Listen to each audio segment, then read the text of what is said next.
Boa noite, boa noite a todos. Estamos começando mais um de quarta, firmes e fortes, né? Agradeço a presença Dani, Camila, Cris, né? Por algum motivo não estou vendo a pequena Gabi, né? Ela não vai vir, Dani? Não. Mas ela está em casa ou ela está fora? Ah, ela está em casa. Ah, deve estar estudando. Não. Quer contar pra gente? Ela tá de castigo? Não, na verdade, ela quer fazer algumas coisas, ela quer descansar, que essa semana ela conseguiu acordar cedo todos os dias e ela aí tá O peso das responsabilidades, né? Mas vamos sentir falta, né? Todos os belíssimos comentários, né? Feitos só para Dani. Mas é isso, gente. A gente está se endereçando, né, ao fim do capítulo 9. E como, né, foi falado semana passada, aqui a gente está vendo uma preparação para aquilo que há de se culminar em Cornélio. E esse é um momento muito especial porque a gente está vendo uma transformação muito poderosa na mão de Deus. E isso para mim é muito fascinante, porque se a gente volta no capítulo 8, a gente tem a questão da perseguição que expande o ministério. Você tem Filipe, você tem o evangelho chegando na Samaria, você percebe que a perseguição acabou honrando o próprio dito de Deus no sentido de ide à Judéia, Samaria e confins da terra. E a gente percebe que houve exatamente isso no capítulo 8. A conquista para a Judéia, para a Samaria e aos confins da terra com o eunuco. E aí o capítulo 9, ele começa a mostrar uma coisa muito fascinante, que é o quê? A coisa não vai apenas crescer geograficamente, ela vai começar a deixar as coisas de pernas para o ar. Ela vai começar a mexer por dentro, não apenas por fora. E aí a gente encontra, né, o primeiro grande personagem aqui, que é Saulo, que é completamente, né, redirecionado na sua fé. E agora vai ter que se haver com tudo aquilo que fez e começar uma jornada de fé. E a gente estava comentando antes do grupo, né, o quanto a gente é condicionado a olhar para os personagens bíblicos de maneira muito alienada. Porque, por exemplo, quando as pessoas falam aqui de Saulo, elas acreditam que a conversão dele fez com que ele saísse um homem pleno, santo, perfeito, imaculado, inteligente, poderoso. Só que não é isso que acontece na vida real.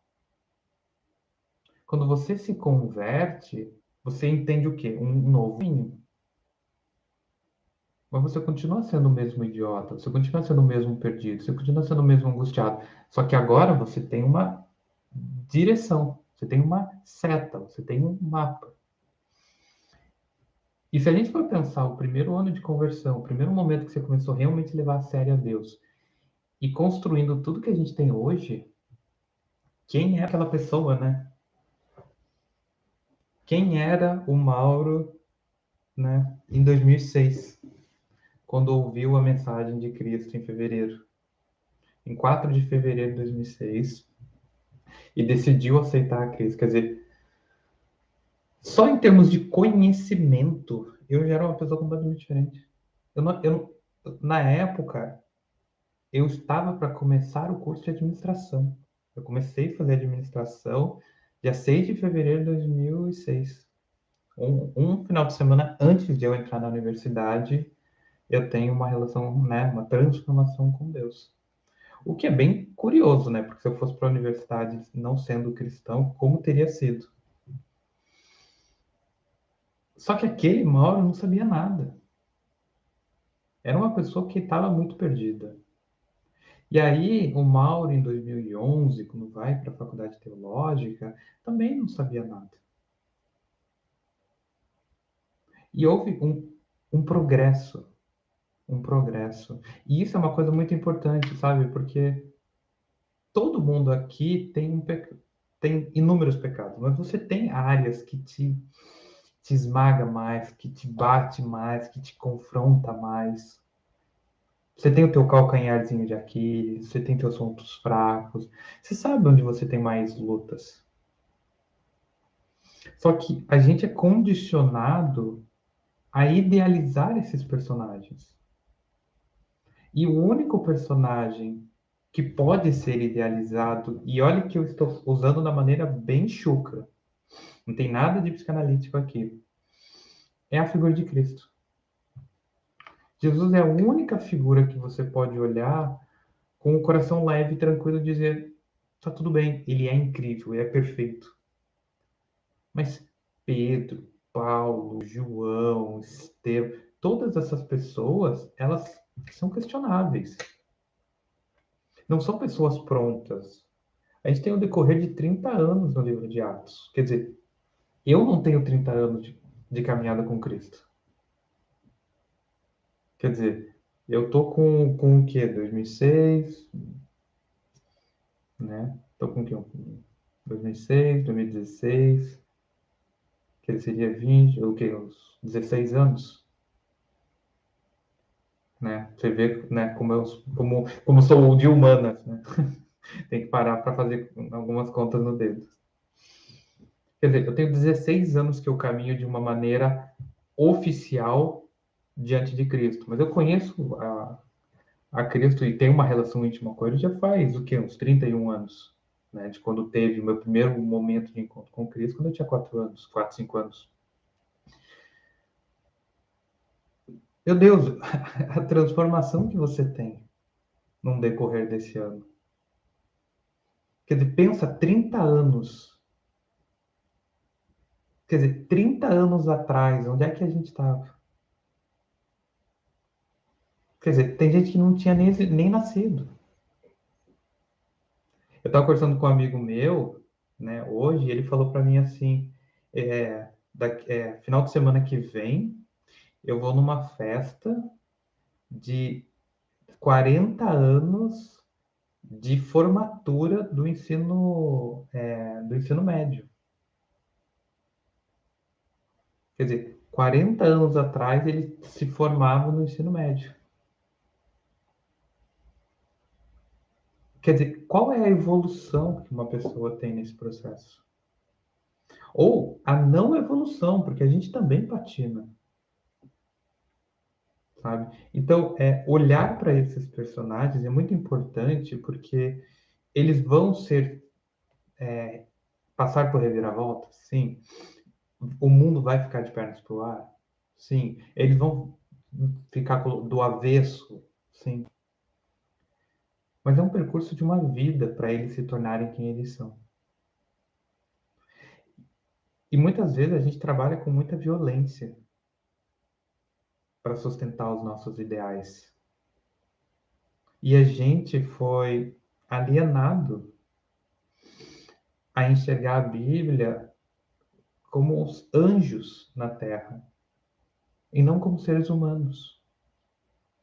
E só de propor você olhar Paulo aqui como um ser humano já implica muitos problemas para muitas igrejas.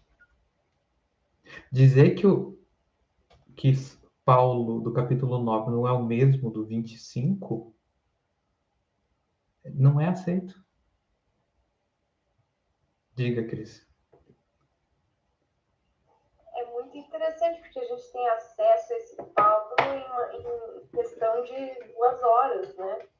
Você senta para ler o livro de Atos, né, numa sentada, mas assim, acho que deve levar umas 2 horas e meia para ler tudo, tipo, diretaço, assim. Então, isso cria essa ilusão, né? De que, porque a gente tem acesso a todas as facetas de Paulo, ele é igual, né? Exatamente. E aí, quando a gente vai ler uma biografia de um personagem, sei lá, Winston Churchill, vai pegar a biografia dele. Existe uma sensação de tempo que passa. Aqui no livro de Atos, eu não sei vocês, mas ter a impressão do tempo que passa é um esforço que você tem que fazer. Você tem que pensar quantos anos tem daqui para cá. Como é que é isso aqui?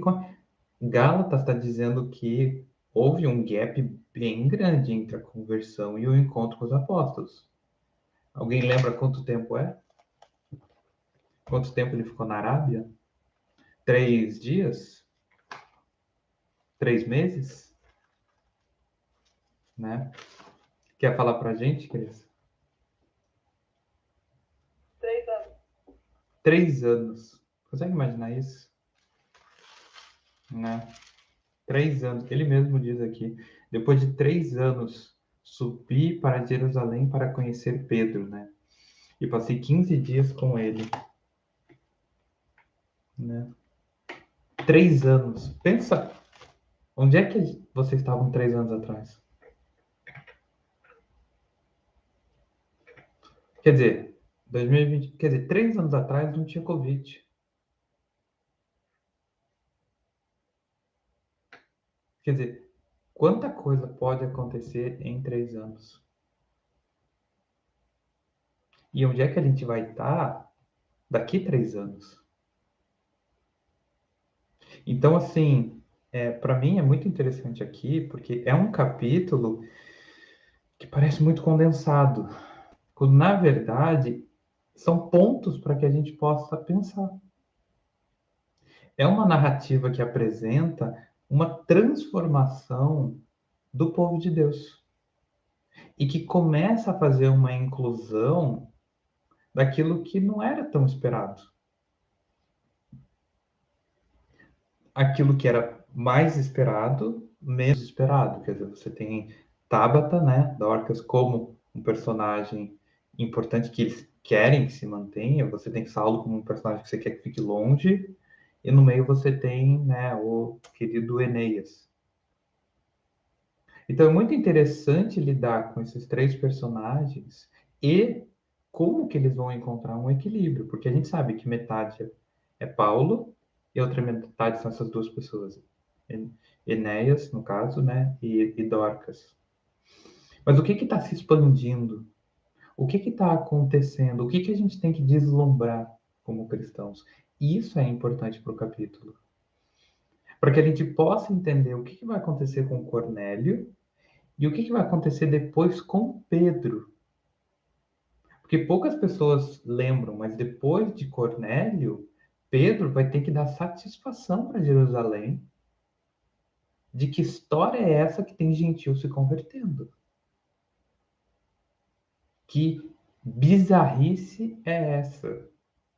E aí ele tem que ir, se apresentar, falar tudo que ele viu, ser uma testemunha. Então, existe muita humanidade no texto. Só que os comentaristas que eu vejo, eles tentam deixar a coisa muito angelical. E eu não sei contar vocês, mas assim, se eu penso nos pecados que eu lutava 10 anos atrás, 5 anos atrás, e eu vejo hoje, nossa, que leveza, que transformação. Como que a gente pode lidar com essas coisas? E isso é muito poderoso. É muito revigorante relembrar que a gente não está numa corrida. Por mais que seja vendido que é uma corrida.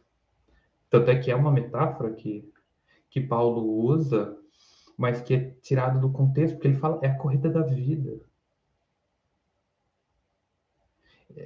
Eu vejo a quantidade de pessoas que têm pressa em serem perfeitas, que nem hoje, fala com um jovem de 20 anos, 20, 21, 22, eles estão entrando em parafuso porque eles não estão ganhando rios de dinheiro. Eu tenho uma paciente com 23 para 24 anos, Eu vi ela chorar, tipo, eu não consegui comprar o meu apartamento com 24 anos. Eu não consegui ganhar, sabe, dinheiro para poder fazer o meu primeiro milhão.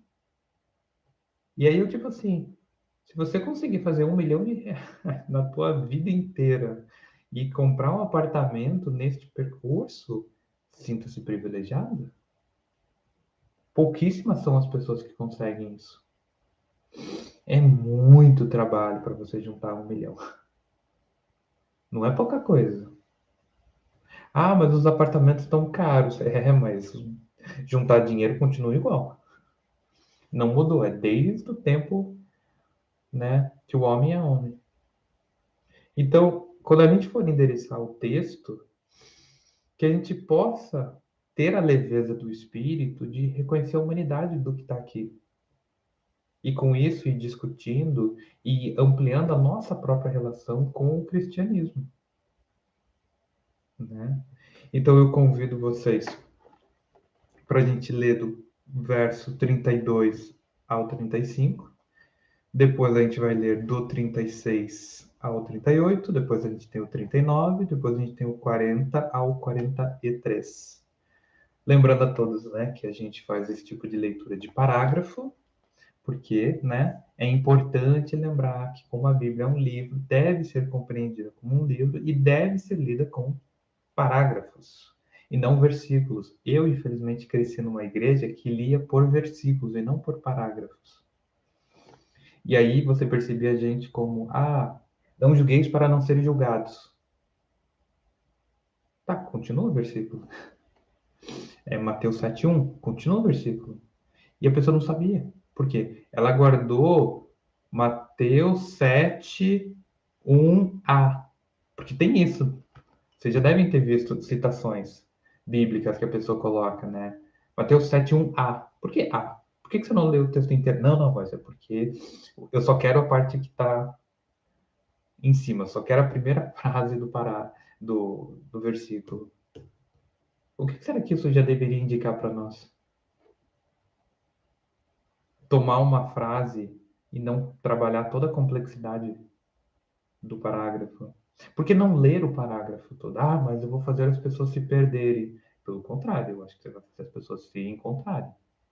Entenderem o que está acontecendo. Porque o que eu lembro, pessoas, não julgueis para não serem julgados. E aí ele começa a falar, ele mesmo, não, porque Jesus estava pregando, né, a pregação do monte, e não sei o quê, e aí foi assim.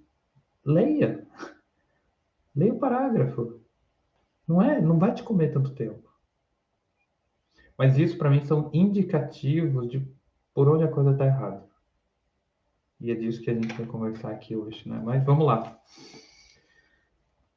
Verso 32, capítulo 9. Aconteceu que, viajando Pedro por toda parte, chegou também aos santos que habitavam em Lida. Encontrou ali um certo homem chamado Enéas, que havia 8 anos estava deitado numa cama, pois era paralítico. E Pedro lhe disse: Enéas, Jesus Cristo te cura. Levanta-te e arruma a tua cama. E logo se levantou. E viram-no todos os que habitavam em Lida e Sarona, os quais se converteram ao Senhor.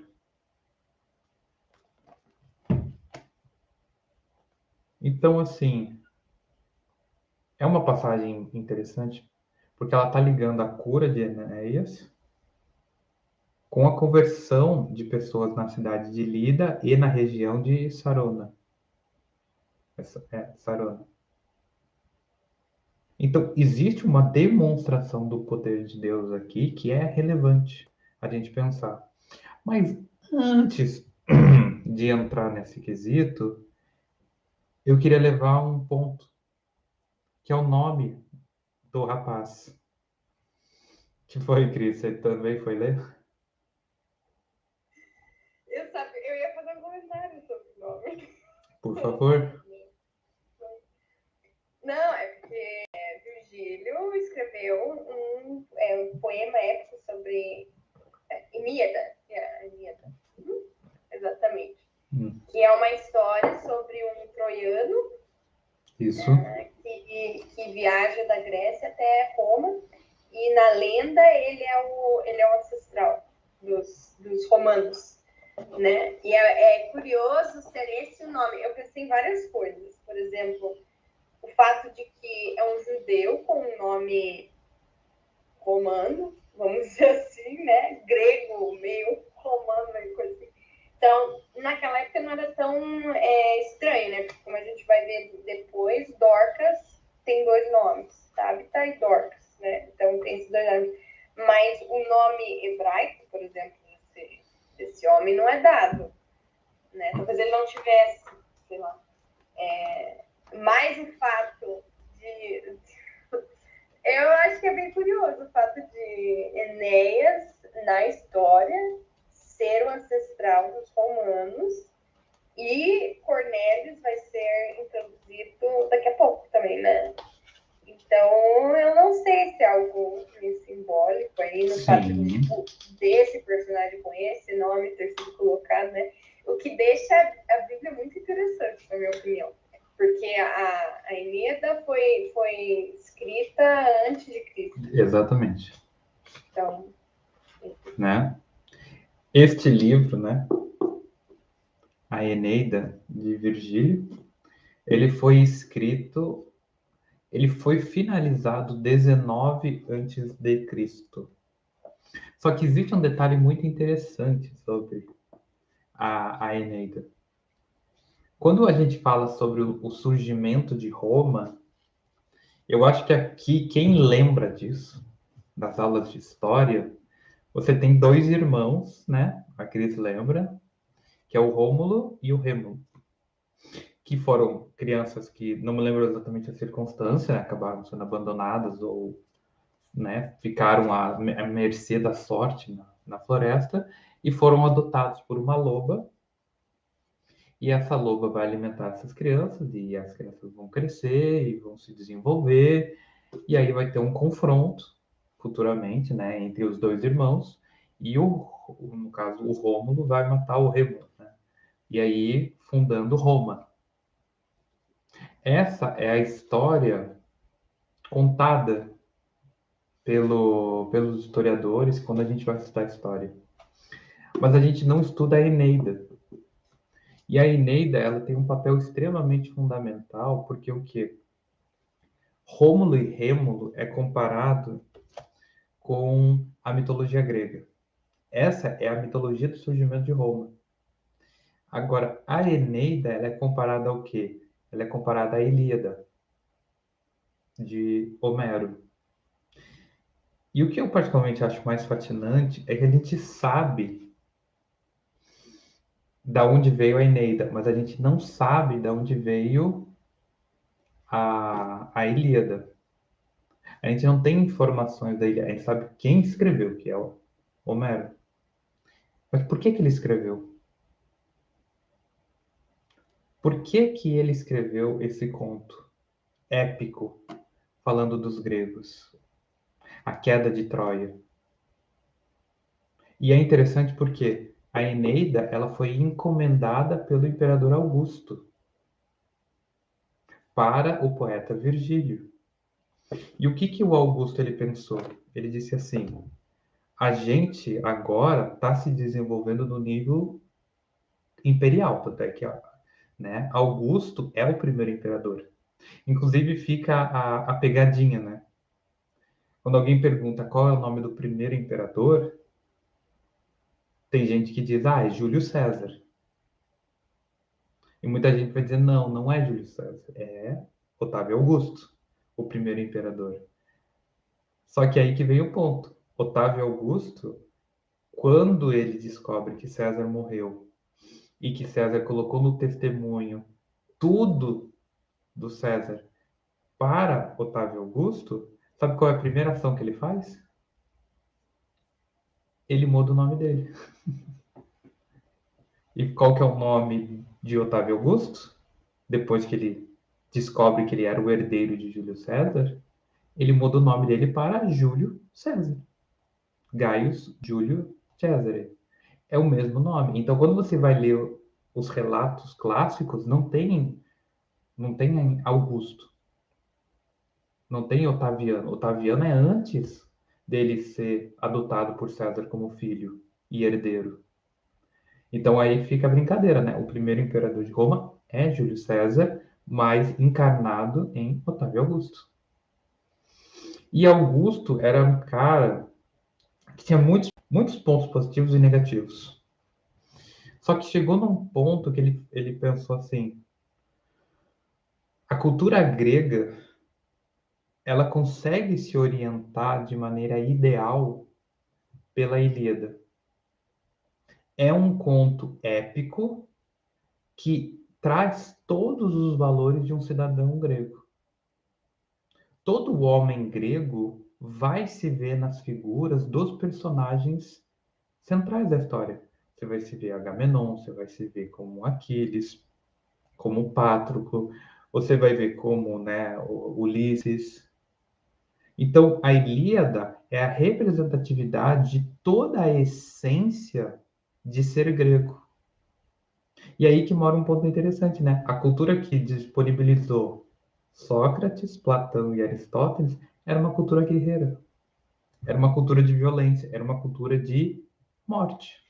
E é uma coisa que a gente esquece, né? Um detalhezinho bobo, né? Quando pensa em grego, você pensa em filósofo. Mas não, os caras eram guerreiros, os caras eram faca na caveira, os caras eram um monstro. Tanto é que os espartanos, né? Que até hoje tem um mito que, inclusive, é muito mais marketing do que verdadeiramente eles eram. Quando eu descobri isso, eu fiquei muito decepcionado. Que o primeiro grande, né? Marqueteiro da Idade Clássica são os espartanos. E é triste porque existem filósofos espartanos que a gente não ouve falar que existem, porque sempre, espartano era um monstro, os caras eram um guerreirão, os caras matavam todo mundo. Não era bem assim. Havia toda uma mitologia em volta deles, eles usavam dessa mitologia para se defender. Só que o Tebas dá uma surra em Esparta, Atenas, em vários momentos, dá uma surra em Esparta. Então, assim, soldado é soldado, não é isso aí. É que nem hoje, por exemplo, quando você pensa um soldado americano. Existe uma ideia de que o soldado americano é um soldado de elite poderoso. Ele é um soldado. Dependendo da nação que houver o confronto, vai ser com outro soldado tão forte quanto. Os russos são super soldados, os caras são uns monstros. Tá aí a guerra da Ucrânia para mostrar que os caras não são tudo isso. Porque são seres humanos. Isso é um ponto que tem que relembrar, são seres humanos. Mas voltando aqui para a Eneida, Augusto falou assim: eu quero criar uma identidade social romana. Eu quero criar um espelho que todos os romanos possam olhar e dizer assim: é isso aqui que é ser romano. Isso aqui são os valores romanos. E aí ele pede para o Virgílio escrever a Eneida exatamente por isso. Inclusive, as armas citadas aqui são armas que estavam guardadas no Palácio Imperial. O escudo que, no caso, o Enéas vai trazer de Troia é um escudo que foi abençoado por Atena, tem uma lança que era abençoada, uma espada que era abençoada, o cetro de Troia está em Roma, no caso. Isso tudo na mitologia da Eneida, que é para criar um ideal do que é ser romano. Inclusive, uma das cenas, acho que mais memoráveis da Eneida, o Enéas, ele tá levando o pai dele e ele tá segurando o cetro de Troia e ele não pode segurar o cetro de Troia, porque o pai era o responsável e ele só poderia dar o cetro de Troia para o rei de Troia. Só que o velho tá ficando para trás, né? E o capítulo 2 da Eneida é quando Troia é destruída. E aí o que o Enéas faz? Pega o velho nas costas e carrega ele nas costas, porque, né, a gente encontra essa imagem em outros personagens. Por exemplo, o Senhor dos Anéis, você tem isso. quando o Sam vai carregar o Frodo, porque ele não pode tocar no anel. Vem daqui, vem da Eneida. Essa coisa de a coisa é tão pura que eu carrego o sacerdote, mas eu não quebro a pureza do artefato. E aí os romanos acreditavam que enquanto eles estivessem com todos os artefatos da Eneida, eles seriam vitoriosos em todas as guerras que eles participassem. Diga, Cris. Tem bastante do estoicismo, né, na história da Eneida também, do fato de você... E está conectado com isso que você está falando, né, da imagem do comando perfeito, e a filosofia estoica é muito forte, né? Essa ideia de dever, de esforço, do que é realmente importante, todos esses valores estão na história, né? Tanto que tem uma parte, por exemplo, de romance, né? Que até é uma ópera, essa parte do romance entre Dido e Enéas. E que ele deixa essa mulher, ele deixa esse amor pelo dever, né? Então, é bem, bem interessante. Então, a Eneida, ela foi produzida, ela foi encomendada. Isso perde valor? Não. Porque a gente não sabe se a Ilíada também havia sido encomendada, a gente não tem como saber. Só que pensando na realidade do que era a Era do Bronze, o que se tornou os gregos na época de Homero, e você vai pegar toda a relação da costa turca hoje, que está, né, de frente com a Grécia, tudo ali era colônia grega. Então, como que você vai criar um mito do que é ser grego e legitimar essas colônias que estavam no território troiano? Porque Troia fica, né, na Turquia. Só que quando você vai estudando sobre o que é Troia, você vai descobrir que o império que tinha ali na região era com outro nome. Eu vi um vídeo hoje de uma mulher explicando tudo isso, mas era tanto nome, eu acabei me perdendo. E assim, era uma cidade que tinha uma importância e que foi dizimada, ela foi destruída, mas que criou uma identidade. A Ilíada e a Odisseia, elas mostram a excelência de ser grego. E isso é uma das coisas muito interessantes, porque, por exemplo, na Ilíada, Aquiles, ele luta pela honra que foi maculada por causa, né, de Paris tomando Helena, né, de Menelaus. E aí, quando Agamenon tira Briséias de Aquiles, Aquiles fala, peraí, eu tô vindo aqui lutar pela Helena, por esses valores, porque nós somos gregos poderosos, incríveis e maravilhosos e podemos matar todo mundo por causa dos nossos valores. E agora você vai tomar Briséias de mim? Que isso? E é aí que ele fala, eu não vou lutar. Então, assim, você vai perceber que a Ilíada, ela tem um monte de referências do que é ser grego, essa coisa do elemento, né? Uau! Aquiles era fantástico. Agamenon, por mais que ele cometeu erros, ele era um personagem fantástico. Ele era um cara incrível. Então, assim, é um livro voltado ao quê? A essa masculinidade, essa coisa do cidadão que vai, que luta, que mata, que guerreia. E não tem ideia de nação. Não tem ideia de lutar por um reino. É lutar pelo que era, sabe, fazer parte deste grupo. Que a gente chamaria de maneira mais simplória, ser grego. Né? Fazer parte deste conglomerado das cidades, polis, que devido à sua conexão tinham a força de fazer a maior esquadra que o mundo havia visto, destruir uma das maiores cidades que estavam fazendo rivalidade para aquele povo. Já a Odisseia é o quê?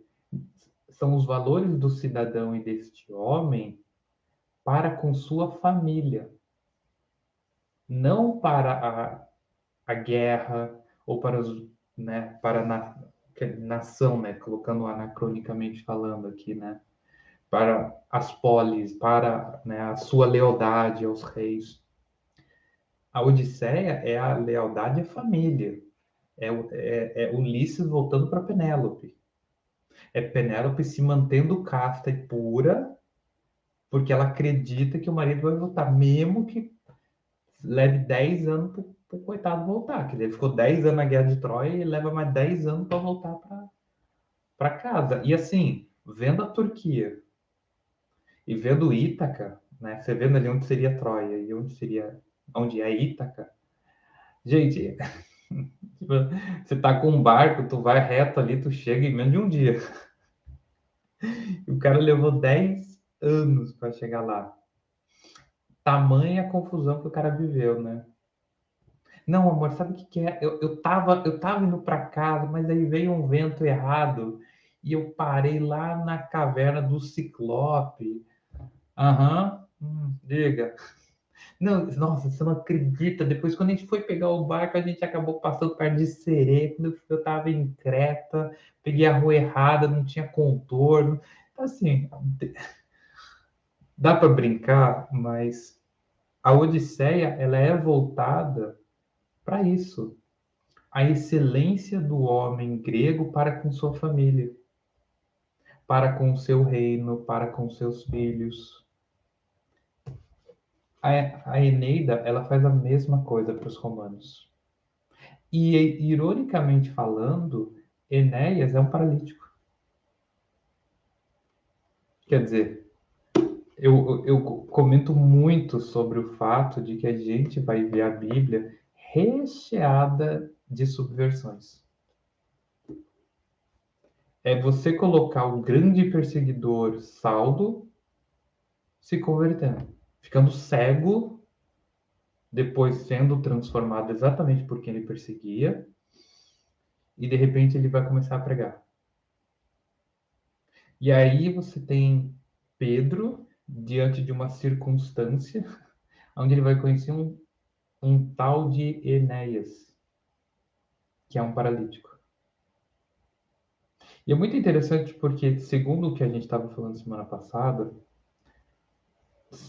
com o texto de Atos, Saulo vai conhecer os apóstolos, vai ter um momento graças a Barnabé, mas que as circunstâncias dele vai se tornar muito violenta.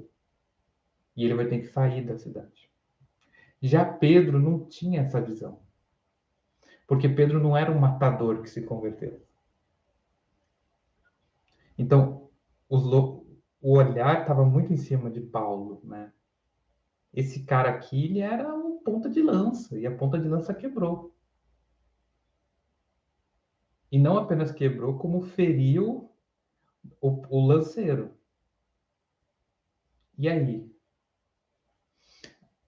Pedro, ele vai continuar pregando. E aí, o que vai acontecer? Ele vai estar viajando, né, por várias cidades, dando suporte para várias igrejas, para vários santos, e aí ele chega numa cidade chamada Lida. E nessa cidade ele vai conhecer o Enéas. Só que aí vem um ponto interessante. A Eneida, ela foi finalizada em 19 antes de Cristo. E você tem um cara aqui que tem o nome do herói, que é o Enéas, no livro. Quer dizer, é uma história que foi investida pelo imperador, foi desenvolvida para que muitas pessoas pudessem ter acesso e lê-las, de tal maneira que alguém decidiu dar o nome do filho do herói, né, romano da Eneida. Quer dizer, olha como essa campanha foi bem feita. Quer dizer, imaginar um judeu ficar tão encantado pela história ao ponto de dar o nome do filho dele de Enéas. Quer dizer, é uma loucura isso. Você decidir dar o nome do seu filho de um personagem que você leu, a única coisa que me vem na minha cabeça era na época do Game of Thrones, que vários pais começaram a dar o nome de Daenerys para várias crianças, né? Pobres crianças, não sabiam o que estava esperando elas, né, no final da temporada. Mas assim, porque isso que eu acho triste da história, porque a Daenerys era um personagem muito ideal, a mulher que vinha, que transformava, que liberava e fazia, acontecia. E aí ela vai se corrompendo, porque infelizmente isso é o tom da escrita do George R. R. Martin. Não sei quem conhece, né, o autor do Game of Thrones, Crônicas de Gelo e Fogo. Ele é um escritor que ele é o oposto do Tolkien, do Senhor dos Anéis. Enquanto o Tolkien escreve personagens que acabam sempre sendo ideais norteadores, o George Martin, ele quer fazer o oposto. Ele quer mostrar que no final todo mundo se corrompe, no final todo mundo se perde, no final é uma confusão e que nada se salva. Então, ele tem uma visão muito pessimista e está na obra dele um pessimismo profundo na relação dos personagens. Tem agora uma nova série dele, né, que é A Casa do Dragão, que eu não tô com mínimo interesse de ver. Mínimo interesse de ver. E depois que eu vi o que acontece, porque é uma história que já é solidificada, já se sabe começo, meio e fim da história. É a mesma coisa, sabe? É pessimismo, é violência, sabe? São reviravoltas que você percebe que, assim, eu que estudei muita história, assim, guerras têm reviravoltas, mas não tem tantas, assim. As confusões não são tantas. Tipo, maximiza essa violência, maximiza esse pessimismo,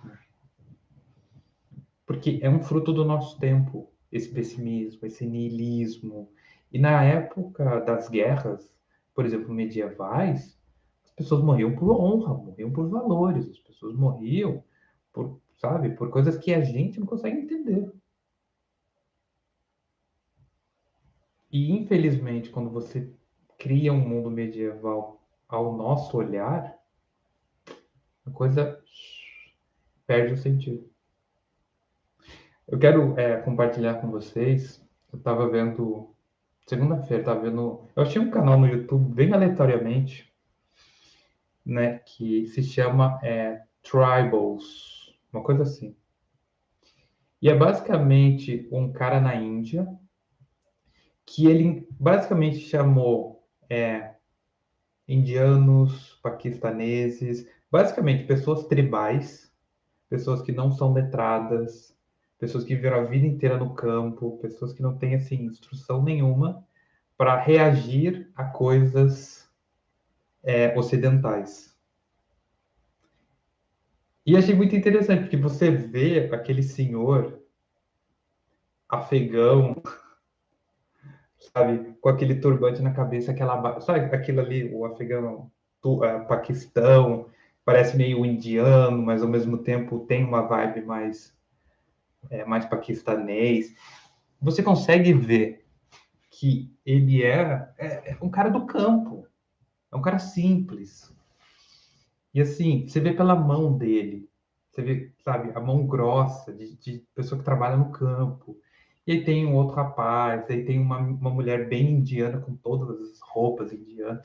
E aí eu achei muito bonito, porque ele colocou para eles reagirem à música da Whitney Houston, I Will Always Love You. E é muito interessante porque ele precisa explicar o contexto do clipe. Eu acho que, assim, eu entendo o que ele fez, ele pegou a melhor versão dela cantando, só que o problema é que a melhor versão dela cantando é o clipe do filme, o Guarda-Costas. Então tem um monte de cena do filme do Guarda-Costas no trailer, e ele tem que ficar explicando as coisas, e aí os caras ficam perdidos. Tipo, nossa, como assim? O que que é isso? Tipo, tendo que explicar, ó, então, ela tá no avião, não sei o que, tá, ó, agora ela tá assim. E, tipo, umas perguntas muito, muito simples. E ele, você tá entendendo? E a mulher, assim, Não, tipo, a mulher indiana tá toda perdida. Ela fica assim, não tô entendendo. E ele tendo que explicar. Imagina que você amou uma pessoa, mas você não pôde ficar com ela e os seus caminhos estão separados. E ela assim, eu não entendo isso. Tipo, a mulher vive num presente que ela tem dificuldade em entender passado e futuro, porque é uma vida muito focalizada no presente. Vive, trabalha, come, tá com os filhos. E eu fiquei, caramba, gente. A gente tem privilégio de gastar tempo no nosso passado. E a gente não entende que tem pessoas que isso não é importante. Tem para algumas pessoas, o futuro não é que nem a gente, eu posso mudar de trabalho, eu posso mudar de cidade, eu posso mudar de país, pode acontecer isso. Não, a vida já está demarcada. Ah, eu vou casar, vou ter filhos, vou trabalhar, vou ver eles crescerem, vou educar. E não sai disso. Diga, Cris. E tem uma forma para fazer tudo isso, né? Você depende do coletivo, você depende da tua cultura, você depende de tudo que é o que te enraiza, né? Nos passos que você vai tomar, né? É muito interessante isso mesmo, no sentido de que da onde que vem, né? Esse horizonte maluco que a gente persegue. Sim. E não só isso, coisas que pra gente parece absurdamente normal, que não é para os outros. E eu morando na França, eu posso falar para vocês, coisas que pra gente é extremamente normal, para eles não é. Eu falei para a Cris, né, quando a gente se encontrar, eu quero dar um abraço de urso, um abraço brasileiro. As pessoas não vão entender o que vai estar acontecendo, vão achar que né, a gente é namorado, tipo, porque não existe isso, eles não vão entender um abraço forte e é só amigo, sabe? É uma irmandade. Eles não conseguem, sabe? Tem tantas coisas que eu poderia explicar o quanto culturalmente eles não entendem a gente. Imagina você pegar um paquistanês tribal que vive nas montanhas cuidando de cabra. E você vai tentar explicar. E a parte que mais me tocou na, nessa série da música, né, da Whitney Houston, ele estava explicando para as pessoas o sentido de eu vou eu vou seguir, mas eu espero que a vida te trate bem. Que ela tem uma parte na segunda estrofe que ela fala, espero que a vida te dê coisas boas, lindas, maravilhosas, né? Mas quero que você tenha muito amor. Então, ela fala sobre eu te desejo, né? E ela usa a expressão I hope, né? E aí, quando ele foi explicar para as pessoas, ele não traduziu o sentido eu espero, né? Existe o espero da esperança, mas a tradução que ele precisou fazer, e aí quando eles começaram, eu entendi. Ela está orando para que a vida dele seja boa. Então, as pessoas estavam mostrando que o que a gente chama de, eu espero que a Camila seja feliz, na palavra deles é, eu oro para que a Camila seja feliz. E assim, eu achei fantástico como é a coisa e como assim a gente olha e acha que a coisa está construída quando não está. Esse jogo cultural é muito maluco. Ver eles ouvindo a música, a mulher cantando, sabe? Tipo assim, umas coisas assim que eles ficam fascinados. Tipo, nossa, eu não entendo isso. A mulher nesse lugar fazendo essas coisas, o que ela está querendo dizer? E aí ele fala, né? Ele cita um poema islâmico da pessoa que vai ao deserto, mas ela vai carregar os bons e maus sentimentos de tudo que se passou e que mesmo assim ela vai continuar, né, em oração para que a pessoa seja abençoada por Deus, por tudo que se passou. Então, assim, é muito interessante como a religião toma uma posição extremamente forte para essas pessoas. E que aqui Os romanos estavam tomando uma posição extremamente forte. Eles olhavam para Roma de uma maneira muito singular. A coisa tinha o seu charme. Os romanos eram muito inteligentes nesse sentido. Eles trabalhavam o estético. A Eneida é exatamente a prova disso. Eles queriam que as pessoas admirassem. E isso a gente tem hoje, por exemplo, hoje é menos, mas antigamente era mais, os Estados Unidos. Os Estados Unidos era uma nação que enchia os olhos de muitas pessoas. Eu cresci com os olhos assim, brilhando para os Estados Unidos. É uma nação que você fala, uau. Os romanos vendiam isso. Tanto é que as províncias que honravam o imperador, elas recebiam mais dinheiro do império, e por isso elas fluíam melhor. Então fazia a impressão de que a oração ao imperador estava trazendo frutos e lucros para a região. Então Roma estava ganhando uma posição de destaque, sendo que Roma romanizou a Grécia. E ela foi tão malandra que ela disse o quê? A gente é a vingança de Troia. É Troia voltando para tomar posse, né, da Grécia. O que é um tanto quanto cômico, né? Porque os romanos estão se colocando acima dos gregos. E para isso eles usam os troianos para fazer isso, né? Confrontando a sua própria relação da própria Ilíada. E criou esse sentimento profundo. As pessoas estavam sendo tomadas por isso. Quando a gente olha mais para baixo aqui, Tabata, que é Tabita, ou Dorcas, por que tem dois nomes, né?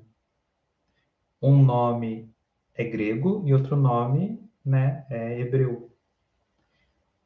Os gregos fizeram a mesma coisa que os romanos estavam fazendo. Mas quem que fez? Alexandre o Grande.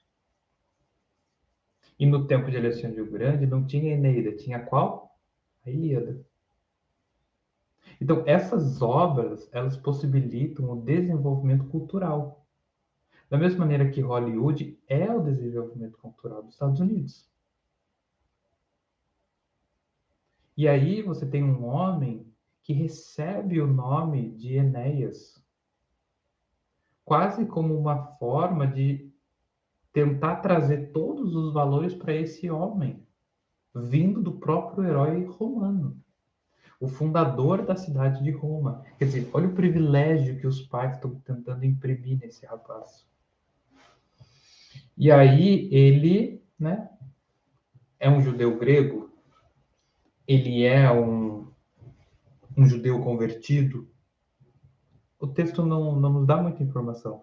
Ele simplesmente diz que havia um homem chamado Enéas e que 8 anos estava numa cama, pois era paralítico.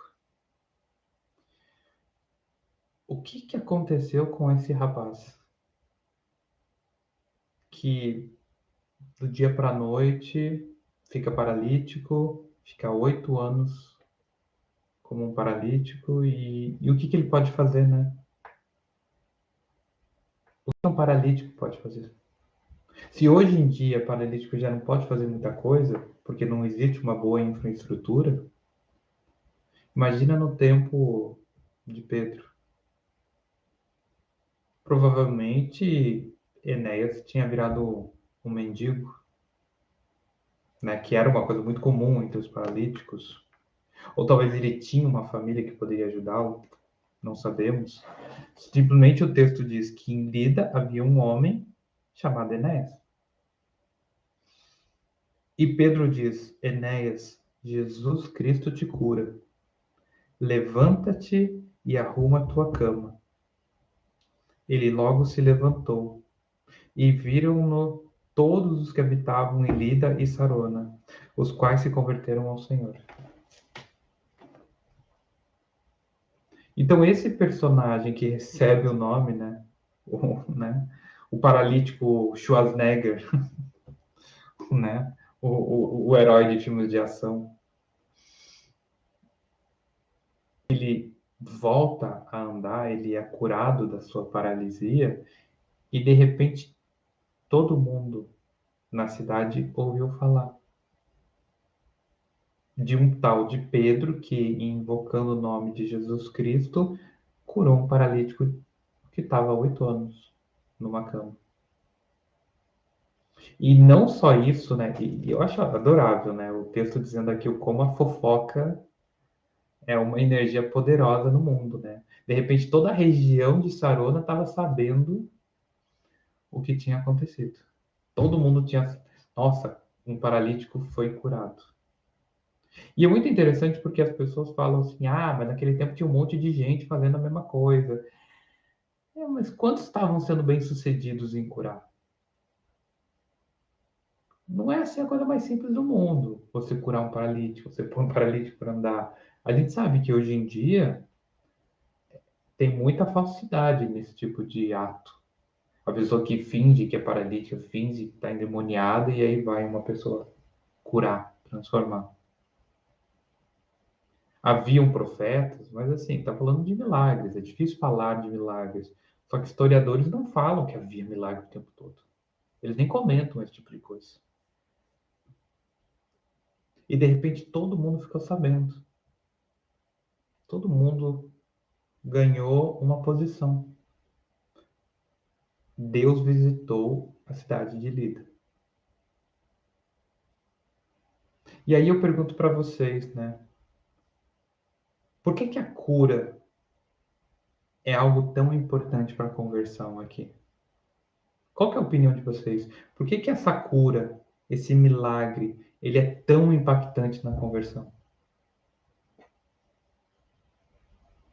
Hein, Camila? O que você acha? Tô jogando você na fogueira.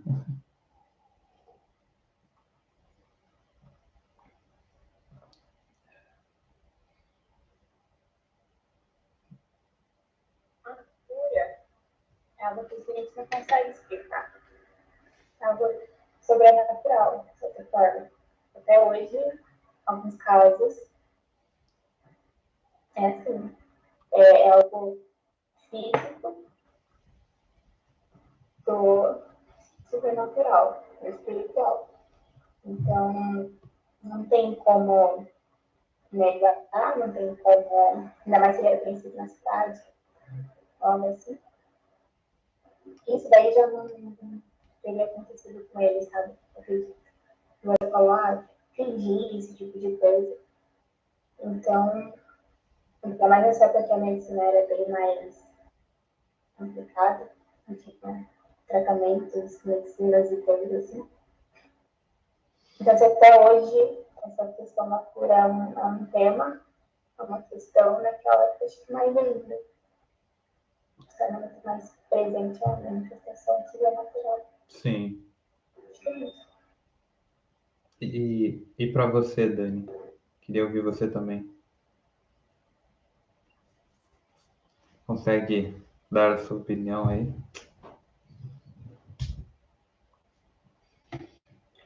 Então,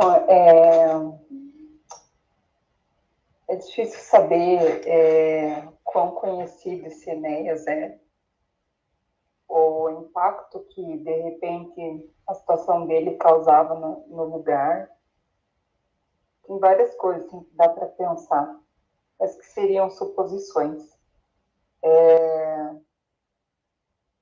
Tem essa questão de que o quanto cura era uma coisa comum ou não no lugar. Não sei, eu não consigo chegar a uma conclusão assim, com um texto tão seco, sabe? Com tão pouca informação. Uhum. E você, Cris?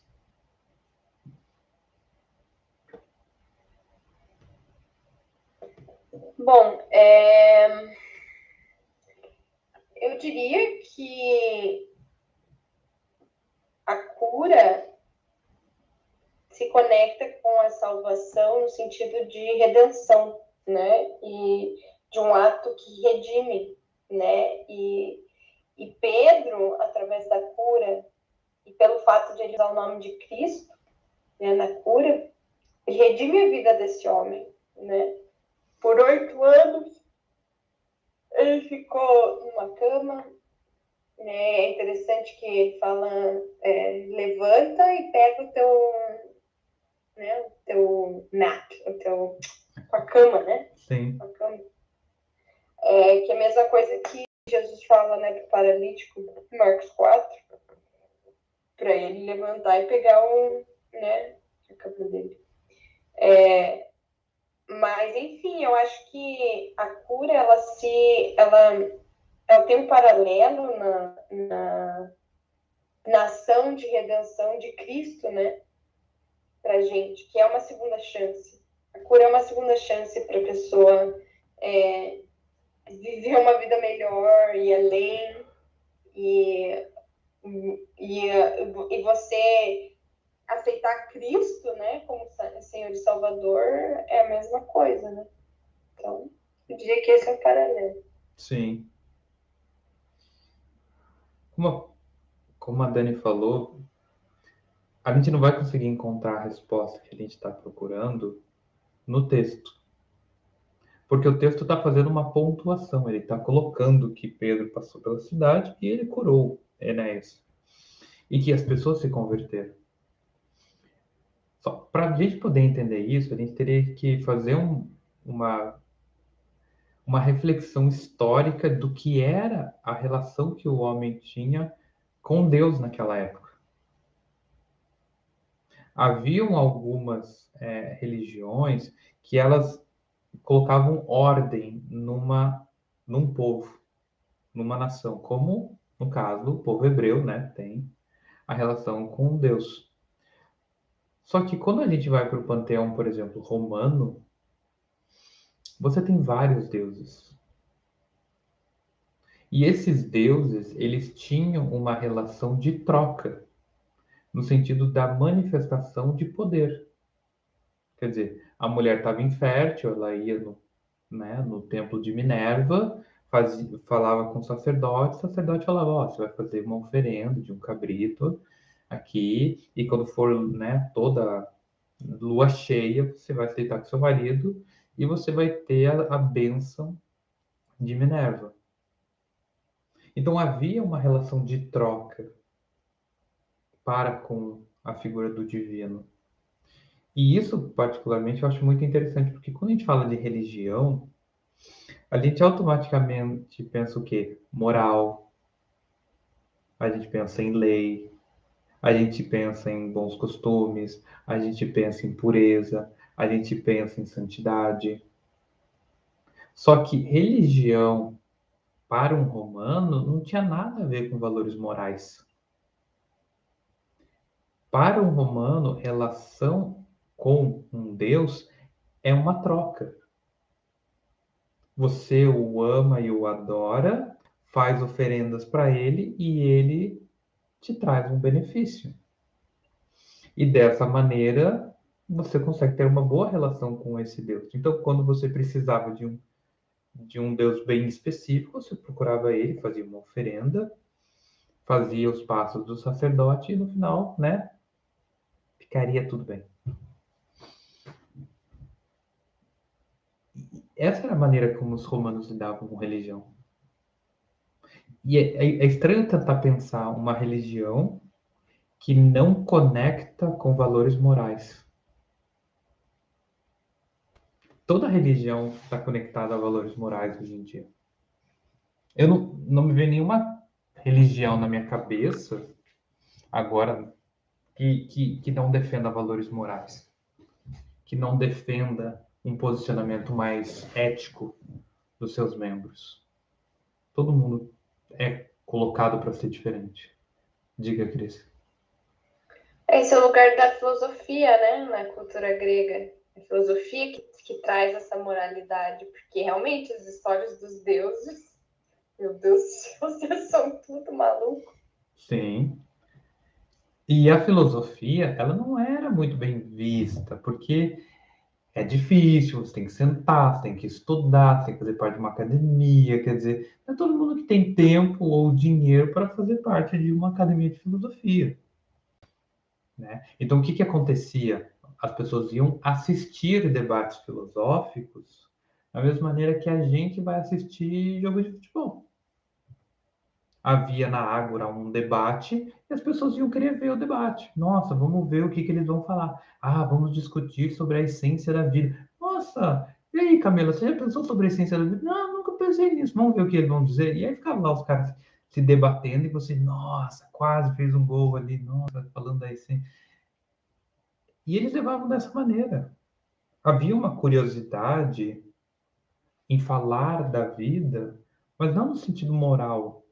Até que quando Paulo vai debater em Atena, ele está debatendo esses valores religiosos. E aí, quando ele fala da ressurreição, que a galera fala: peraí, cara, aí você já está abusando.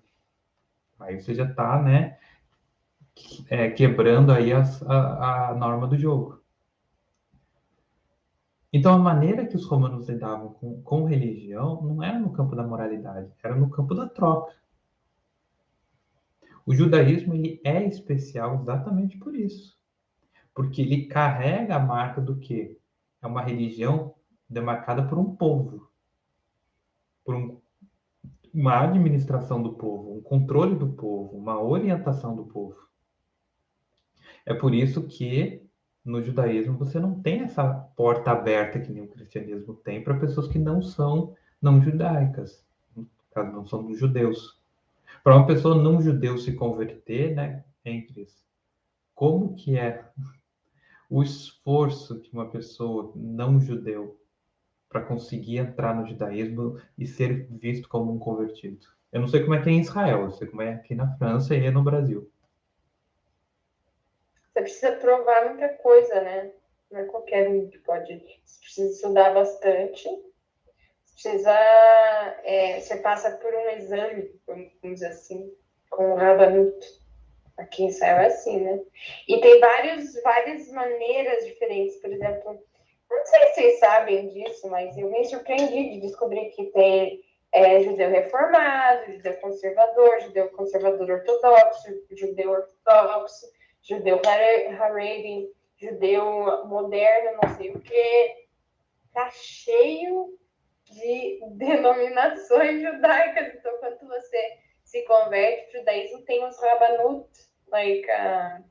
específicos, né? Que você vai e tudo. Eu tenho duas pessoas que eu conheço se converteram através do rabanuto ortodoxo, algo assim. Mas é difícil, você tem que estudar bastante, tem que saber responder as perguntas e tudo. E meio que provar que você está observando todos os mandamentos, né? Sim. Eu sei que no Brasil não tem abertura de conversão. Você tem que ser muito chato com o rabino, sabe? Você tem que insistir demais. Eles vão te desconsiderar, eles não vão te dar a porta aberta. Eles vão ver se você realmente quer. Depois você tem que passar por todo esse jogo de provas. Eles têm que realmente ver que você está realmente convertido e transformado e prática a religião. Nossa, é gigantesco. É gigantesco. É um trabalho enorme, né? E eles vão ferir todos os valores cristãos para ver se você realmente está no judaísmo, né? O cara vai dizer, não, né? Então você vai vir aqui para a gente fazer um encontro dia 24 de dezembro. Você vai passar dia 24, vai dormir aqui e 25 a gente vai ter um almoço e aí você está liberado. Para ver se a pessoa vai desconsiderar o Natal, sabe? Coisas desse sentido. Não há um empuxo, não há uma abertura para que as pessoas adentrem. Agora, se você for rico, né? Se você for um personagem interessante, aí tem, né? Mas no geral, né? Falando para as pessoas, não tinha isso. Porque a gente percebe que com Roma, a religião ela deixa de ser o quê? O organizador da sociedade. O Estado é o organizador da sociedade, não a religião. Então a religião se torna o quê? Ela se torna secundária. E qual que era o problema que os romanos tinham com o cristianismo? Era o fato de que o cristianismo ele queria organizar a vida das pessoas acima da própria organização do Estado. E aí as perseguições ao cristianismo caíam exatamente nesse confronto entre quem organiza a vida das pessoas. É a igreja ou é o Estado? Só que curioso é perceber que a perseguição cristã, ela não foi tudo que é vendida. E historicamente falando, muitos cristãos cumpriam as suas ordenanças, sabe, de cidadão, pagavam seus impostos e os romanos não estavam nem aí. Ah, beleza, fica aí, faz tua vida.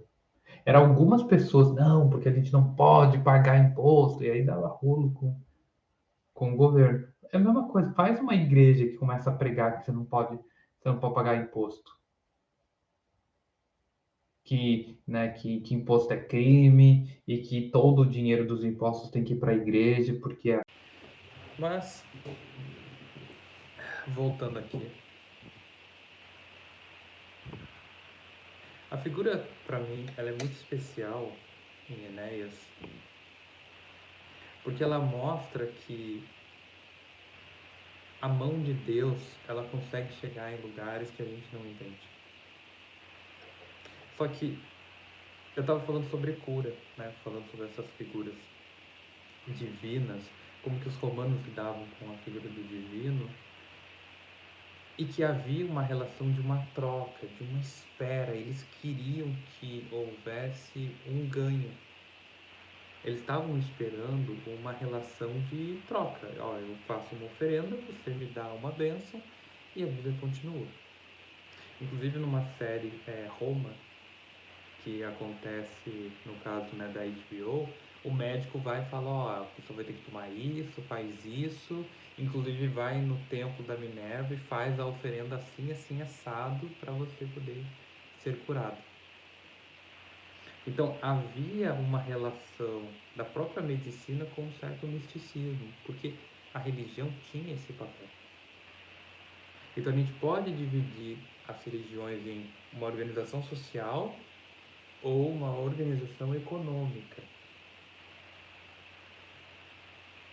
E muitos cristãos, eles não causavam problemas, né? Voltou com chiado e a imagem está bem ruim. Ah, mas aí eu não sei, porque o meu microfone é o microfone do meu celular e é a imagem do meu celular. E eu tô tendo o meu retorno e tá tudo super bem. Né? Então, vamos continuando. Né? Qualquer coisa, né? Semana que vem, se a gente tiver problema, eu deixo o celular ligado no Skype e uso o computador como transmissor, mas a gente vai tentando acertar, peço desculpas. Bom que o Direct indicou aqui, né, que tinha alguém mandando mensagem, então até isso facilita. Então, como eu estava querendo comentar com vocês, havia um modo operante diante das religiões.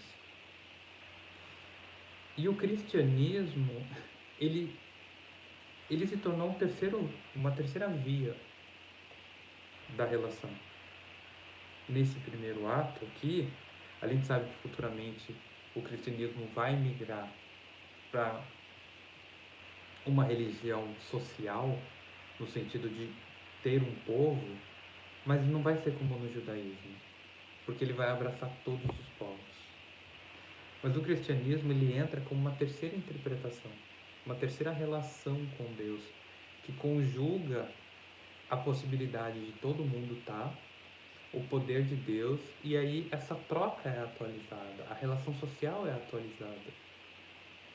Deixa de ser um povo para ser todos os povos. Deixa de ser uma troca e se torna um ato de amor. Então o cristianismo, ele é disruptivo. Ele é subvertido. É o perseguidor que vira perseguido, né? E aqui Enéas, o romano, o grande representante, né, dos ideais romanos, estava paralítico. Não se sabe por quê. E quando Pedro o cura, todo mundo fica sabendo. E há muitas conversões devido à cura.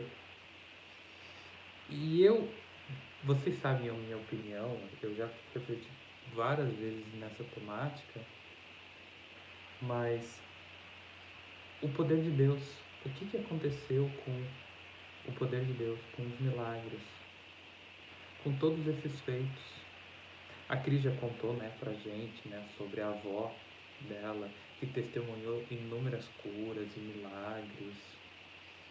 Mas eu não ouço falar. Eu já conversei com missionários que falam que na África, no Oriente Médio, assim, tem uma maior presença de milagres. Mas eu não sei dizer porquê. A Cris morou na África, então ela pode falar pra gente, né? Como que é essa própria relação da própria religião com os africanos. Não sei se você tem alguma coisa a acrescentar. Bom, eu ouvi as coisas malucas lá também, que uma das pessoas lá do Chocum disse que uma vez estava fazendo evangelismo e acho que uma vaca falou, alguma coisa assim. Coisa doida, assim, acho que a vaca estava endemoniada, alguma coisa assim. Mas lá tem um apego maior a esse tipo de expressão, né, da fé, vamos dizer assim. E eu creio que é pelo fato das pessoas não terem muito. De quem que elas dependem? Não ser de Deus. Não tem como, a vida é muito difícil. E comparando o tipo de fervor e zelo que eu vi em igrejas que eram com teto de alumínio, um barracão de, sei lá, 10 metros quadrados. E a Igreja Batista, por exemplo, em Nairobi, que eu ia na Igreja Batista em Nairobi, é a mesma diferença que a gente vê, sei lá, no Brasil, né? Entre uma igreja carismática e uma igreja... E você vê que, geralmente, nas igrejas carismáticas, não tem muita gente com meios financeiros, talvez os pastores, né? Mas a congregação em si, geralmente são pessoas mais simples que estão lá, que fazem parte desse... Então, eu diria que o que eu vi lá na África é que nas regiões mais simples, mas onde você realmente não tem muito recurso, é tipo, é só você. E as coisas acontecem, né? Sim. Tem uma passagem que me veio aqui na cabeça, quando Jesus vai curar uma menina, no caso, ele ressuscita uma menina, e ele chega e ele vê aquela lamentação toda e vira para a mãe e fala assim, apenas creia que Deus pode curar, no caso, ressuscitar a sua filha. E aí Jesus olha e fala assim, gente, ela não está morta, ela está dormindo. E aí as pessoas vão lá debochar dele e depois, né, ele ressuscita. Mas existe essa frase, creia. E eu acredito que a resposta que eu tenho hoje para dar dessa problemática é que o paradigma que a gente vive, socialmente falando, é o paradigma da razão. É o paradigma da ciência. Tudo tem que ser entendido, tudo tem que ser pensado, tudo tem que ser compreendido, senão não presta. Tem um livro, eu quero pegar o nome desse livro, que em inglês, no caso, In Defense of the Witches. E ele foi escrito pela Mona Chollet. É um livro de uma francesa que fala sobre feitiçaria e sobre as mulheres feiticeiras e como o estigma da feitiçaria ainda se coloca sobre as mulheres. É um livro bem interessante, assim. E tem uma parte que ela começa a falar sobre a perseguição as bruxas. E aí ela pergunta, né, para o leitor, quais foram os séculos de maior perseguição a bruxas? Vocês conseguem imaginar?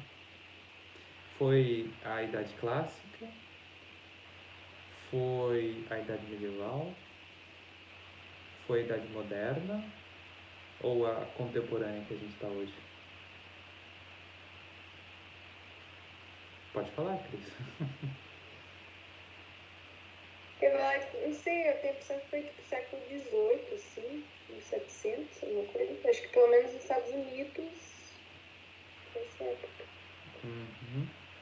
Então, é aí que ela traz no livro que a perseguição à bruxaria foi extremamente violenta nos séculos 16, 17, 18 e uma parte do 19. E o que ela aponta é que a perseguição à bruxaria no tempo do Iluminismo era muito mais agressiva do que nos tempos medievais do tempo da Inquisição. E que a imagem que se pinta da Inquisição perseguindo, tacando fogo em bruxa, não sei mais o que, é uma imagem que veio do Iluminismo, que queria atacar diretamente a igreja. Houveram muitos casos da Inquisição. A gente sabe que a Inquisição espanhola ela matou 25 mil pessoas, né? Condenou à morte 25 mil pessoas, mas no decorrer de 4 séculos, em 400 anos de Inquisição espanhola, 25 mil pessoas morreram. Na Revolução Francesa, 28 mil pessoas foram guilhotinadas em 6 meses. Sabe? Então, fala-se de uma violência da Inquisição, mas quando vai se falar, por exemplo, de violência que gira em torno da Revolução Francesa ou o que aconteceu pós-revolução, né? O tempo do Iluminismo, as pessoas evitam. E é interessante perceber que a igreja ela ainda tem um empuxo ao quê? Ao amor, à caridade e ao perdão. São fundamentos estruturais da igreja, seja ela católica, seja ela protestante. Só que não existe estes empuxos no iluminismo. É luz contra trevas, e a trevas tem que ser destruída. Não tem ideia de amor, de perdão, de redenção. Isso não existe. Hoje em dia, se você faz um comentário infeliz, se você comete algum tipo de crime social, você é apedrejado. Apedrejado no sentido da tua reputação. Algumas pessoas no Brasil, né, devem saber desse caso, né, não sei, acho que a Dani não deve estar sabendo, né, a Cris também não deve saber, que havia um rapaz, né, tô contando que a Camila vai me acompanhar aqui, um podcaster bem conhecido no Brasil, chamado Monarca, teve um debate, e nesse podcast, enquanto ele debatia, ele defendia que a liberdade de expressão deveria ser tão plena que pessoas teriam o direito de fazer um partido nazista e se expressarem como nazistas. Deixa se expressar como nazista. A Camila soube, né? E isso caiu muito mal, porque nazismo se enquadra como crime, apologia de guerra. Não, é interditado o nazismo para qualquer coisa. Só que ele, como um jovem que defende uma livre e plena expressão, né, de liberdade de falar, né, de você né, liberdade de expressão, ele não mediu a possibilidade disso. E o que aconteceu? Ele foi removido do podcast, ele passou por problemas jurídicos pesadíssimos, é odiado por várias pessoas. Tudo bem que hoje ele abriu o podcast dele, ele está conseguindo, né, fazer certos retornos, mas as pessoas falam assim, não, mas o cara falou uma coisa odiosa. Mas, gente, as pessoas não têm direito ao perdão. As pessoas não têm direito à segunda chance. Tipo, eu aqui no grupo de quarta, eu corro o risco de passar pela mesma coisa. Quando eu me pronuncio, por exemplo, quando eu falo sobre igreja e homossexualidade, é uma coisa horrível, que pode gerar cancelamento, como a Camila está falando. Eu tenho opiniões fortes. Eu já ofendi pastorado, nunca com nome, nunca dei, né, nome dos pastores que eu desrespeito, porque eu acho que não é isso, é para fazer um confronto com a figura imagética do pastor e não uma pessoa com CPF e RG. Mas eu corro o risco de passar por um cancelamento. E é interessante porque as pessoas não têm o empuxo de perdoar, mas elas querem ser perdoadas. Elas hoje não têm empuxo em amar, mas querem ser amadas. E isso tudo é fruto do modo operante que a gente vive hoje, que é o quê? O racionalismo que veio do iluminismo. Tudo tem que ser compreendido. E o que a gente está percebendo pouco a pouco? Informação não é conhecimento. Se a informação fosse tudo, as pessoas não fumavam o que está escrito no maço de cigarro que mata. Mas as pessoas continuam fumando. Por quê? Informação não quer dizer conhecimento. Tá cheio de jovenzinho que fala assim, eu posso aprender tudo na internet, por que eu vou para uma universidade? Porque informação não é a mesma coisa que conhecimento. Tem que fazer uma transição que mede experiência com o professor, experiência com o aluno, experiência diante da praxis. Não é simplesmente você ter muita informação na cabeça.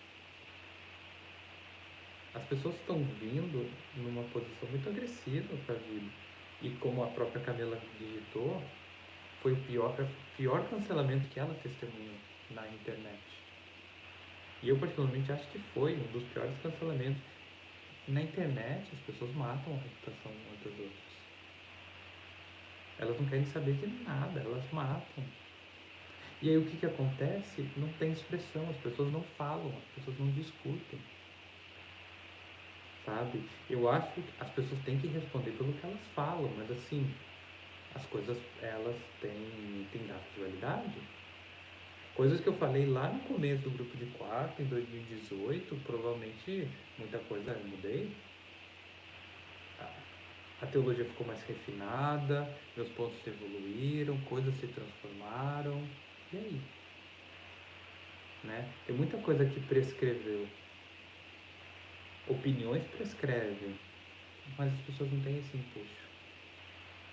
O empuxo ao perdão, o empuxo ao amor, o empuxo realmente ao cuidado com o próximo. Porque isso é um valor da igreja, isso não é um valor do humano. E aí talvez você diga, tá, Mauro, mas por que você está falando disso com a conversão, com a cura de Enéas? Porque quando eu olho o movimento pentecostal, o movimento pentecostal é um movimento que vem protestar contra a igreja tradicional pela falta de poder de Deus. Falta unção, falta intimidade com o Espírito Santo. Só que, ironicamente, a reforma neopentecostal, ela vai surgir em que época, né? No começo do século XX. E o que estava acontecendo no começo do século XX? A quebra com a razão. Você tem o Darwin, você tem o Nietzsche, você tem o Freud. A razão está saindo de cena. Da mesma maneira que Lutero é um fruto do seu tempo, que era o Renascimento, os pentecostais também são frutos do seu tempo. A gente está falando de fenomenologia, o fenômeno está se tornando extremamente importante. Então, se coloca aí entre 1860 até 1920, a fenomenologia está ganhando uma posição extremamente forte na filosofia. O fenômeno é importante, por quê? Porque a razão não dá conta. Kant não funciona mais. Hegel está demonstrando suas problemáticas na determinação histórica. Então começam a surgir movimentos do niilismo, do existencialismo, fenomenologia. Por quê? A razão não dá conta da vida. O que começa a acontecer, né, na literatura, né, no meio do século XIX? O surgimento do romantismo. Aí você tem, né, o Goethe, aí você tem Jane Austen, aí você tem Gustave Flaubert, que falam do quê? Não há razão para a alma humana, mas sim os valores do coração. Que foi, Cris? Que coisa, né? A gente vai lá pro outro, deve pro lado do outro. Tipo, os valores do coração. Daí a gente percebe que precisam de um pouquinho de razão para que as coisas, né, para que o progresso, para que exista progresso, vamos dizer assim. Mas talvez esse seja o problema. Hoje não sei se é um problema ou o quê. Mas a gente está, tipo, imerso nessa era da razão, eu creio que a gente ainda esteja, né? Porque o progresso que vem de todo do método científico é muito cativante, vamos dizer assim, né? É aí que vem o ponto, sabe? A gente está vivendo uma era do consumo. Quando a gente fala sobre o contemporâneo, né, esse pós-moderno, é a era do consumo. É a era do simulacro. É a era onde a gente está vivendo o campo de uma imagética profundamente estabelecida, que aí ela vai se colocar nos fenômenos emocionais, nos fenômenos captados pelo corpo.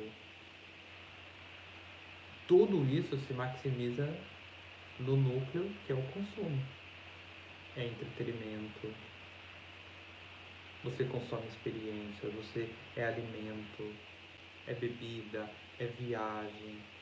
Repare que tudo hoje fala de um consumo de experiências, um consumo de informação, um consumo de vivências. Quer dizer, hoje a intimidade ela é trocada por sexo, simplesmente no fato de tem que fazer gozar e ponto. A alimentação, né, ela tem que ter um elemento, né, de consumo, então você consome comida porque é boa, você come consumo porque vai deixar você maromba, ou você come porque você tem um prazer enorme. Universidade é a mesma coisa, as pessoas não vão estudar porque querem aprender, elas querem um diploma, elas querem sair diplomadas para poder ir trabalhar, quer dizer, é um consumo de informação. Quer dizer, quantas pessoas dizem assim, não, eu vou estudar filosofia, mas eu vou passar um ano me dedicando a Kant, para entender bem Kant. E depois que eu terminar Kant, eu vou para um outro filósofo, eu vou para Schopenhauer, eu vou para Kierkegaard. Escolhe um.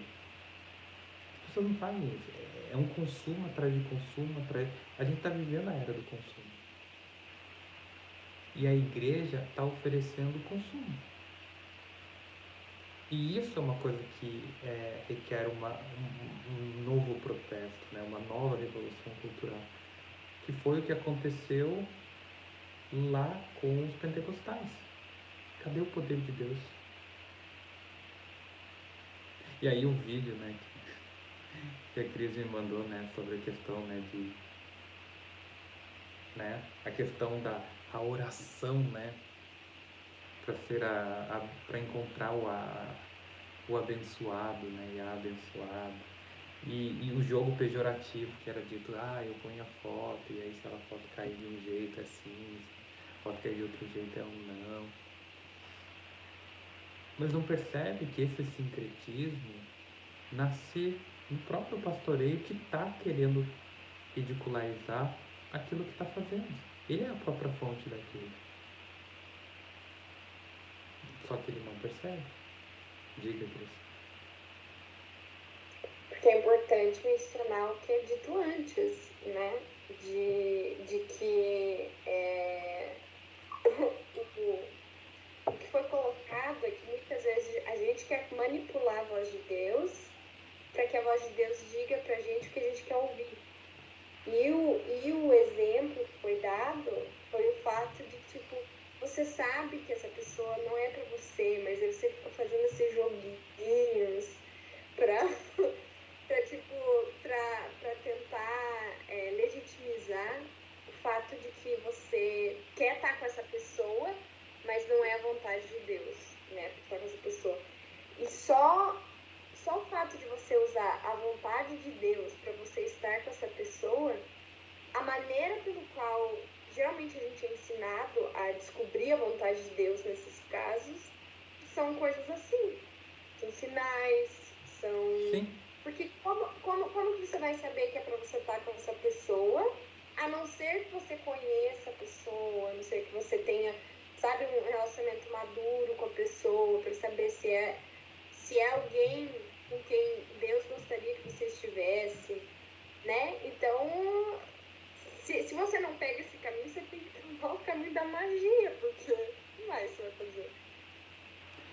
E novamente, né, o deboche da vontade de Deus. E aí, você precisa buscar a vontade de Deus e não querer manipular a vontade de Deus. Mas você é ensinado a buscar a vontade de Deus da maneira que é a manipulação da vontade de Deus. Ok, não é a foto que cai de um cima para baixo, mas o vento que bate na cortina, sabe, é a chuva que para no meio da oração. É aquilo que a gente chama de viés de confirmação, que tem muito. A pessoa procura um signo para validar aquilo que ela quer. E eu acho muito triste porque a pessoa, ela não usa os valores cristãos para julgar se a pessoa que quem ela tem interesse vale a pena investir. Sabe? E você olhar e falar assim, peraí, essa pessoa tem os valores que Cristo defende? Essa pessoa, ela tem o amor por um Deus? Ela entende amor, paz, misericórdia, justiça? Esses valores fazem parte? Avaliar quem é a pessoa aos olhos de Cristo. Só que os olhos de Cristo estão aqui. Você não precisa pedir para Jesus descer e te dar um atestado de sanidade espiritual. Você vai no cartório espiritual, né? Você vai pedir, né? Ó, Deus, eu tô aqui, né? Eu tenho um amor muito profundo pela Camila. Você pode me dar um atestado de que ela é uma mulher sã, uma mulher, né, virtuosa, para que aí eu possa, né, passar para o segundo departamento, que é o departamento de me concede essa bênção.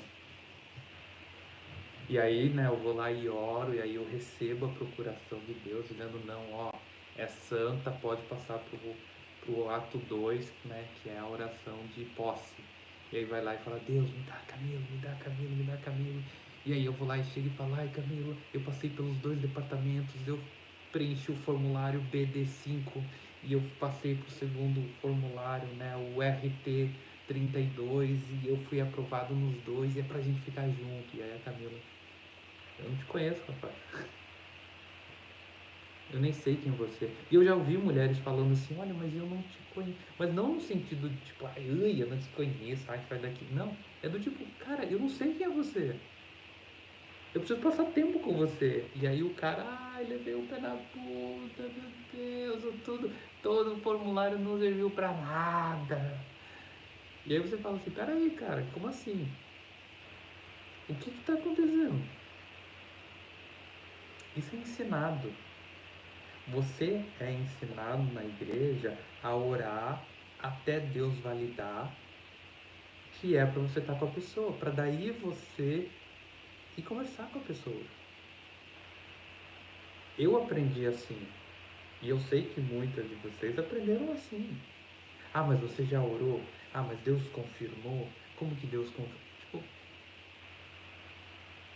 sabe, perguntas básicas que você trabalha? Você tem independência financeira? Não.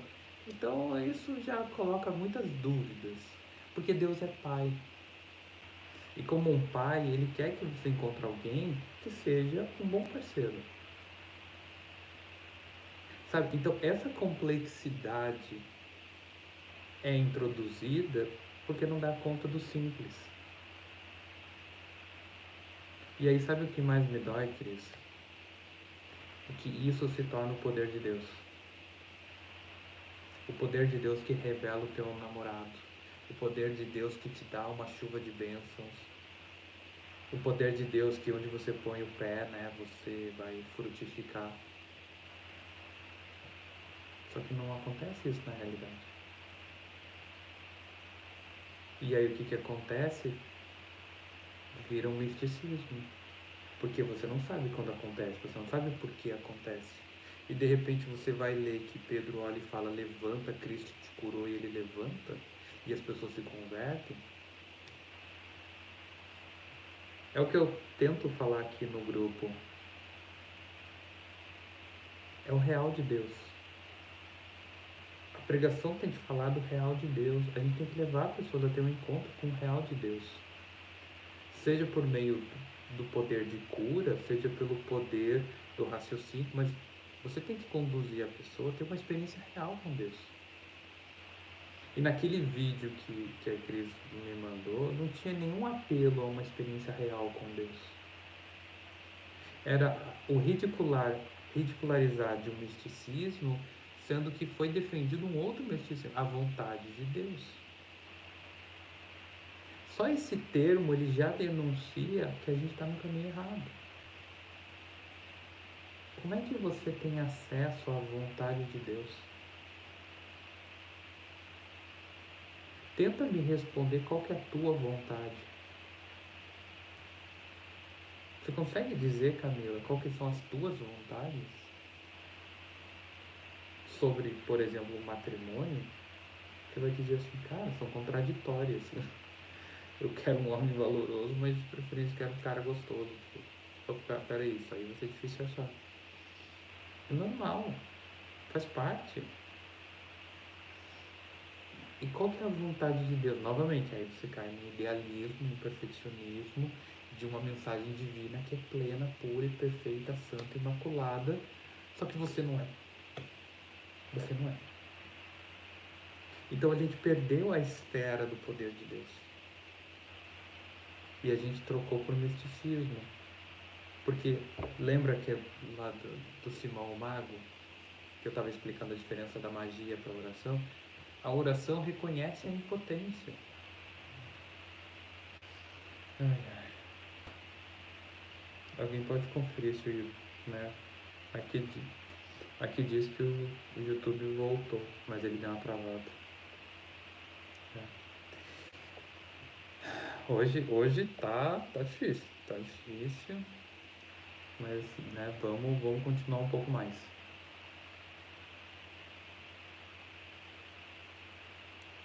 A gente perdeu a esfera de quem Deus é. É o que eu sinto no meu coração.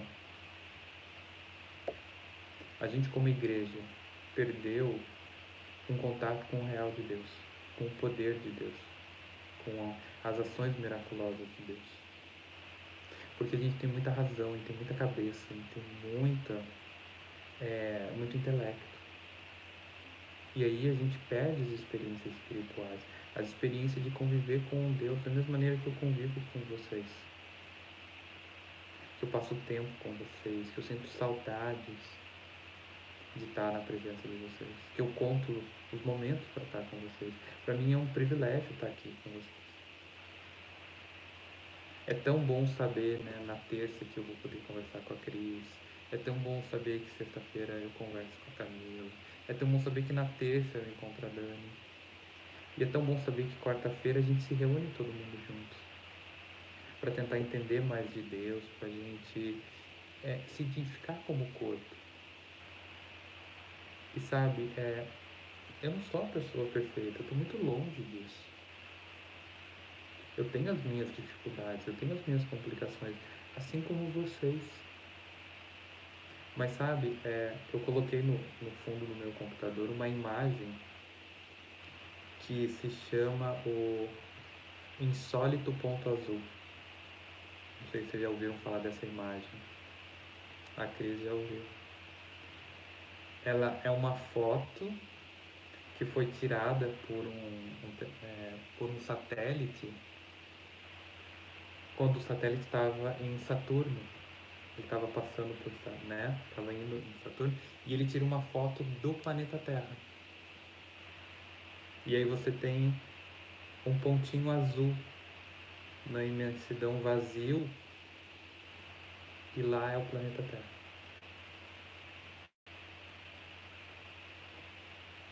E aí, desde que o James Webb apareceu e tem trazido para nós imagens fantásticas do espaço, eu tenho olhado para tudo isso e nossa, a gente fala de pecado, a gente fala de erro, a gente fala de tropeço, a gente fala, sabe, sobre maldade.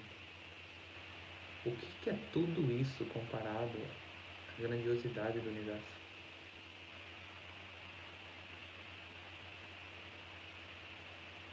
A gente está numa posição tão boba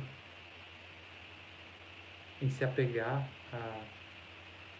aquilo que a gente acha que é o fim do mundo, quando na verdade o que Deus quer é que a gente entenda o que está acontecendo e que a gente aprenda por que não deve fazer e por que deve fazer, por que seguir por esse caminho e por que não seguir por esse caminho. Planos de prosperar, sabe? Planos de bênção, planos aonde a gente pode se erguer como filho de Deus, uma boa visão da vida. E entender que a gente não é e que a gente nunca vai ser. E graças a Deus por isso.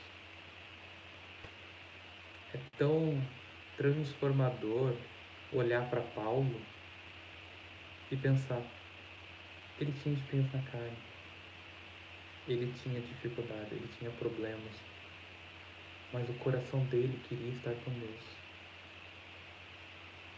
E devido aos problemas técnicos eu não pude situação de Dorcas, né? Peço perdão a vocês, mas é importante que a gente saia com um sentimento. A minha vida toda eu procurei algo real. Eu procurei pessoas que eu pudesse me conectar de maneira real. Porque é isso que a gente quer.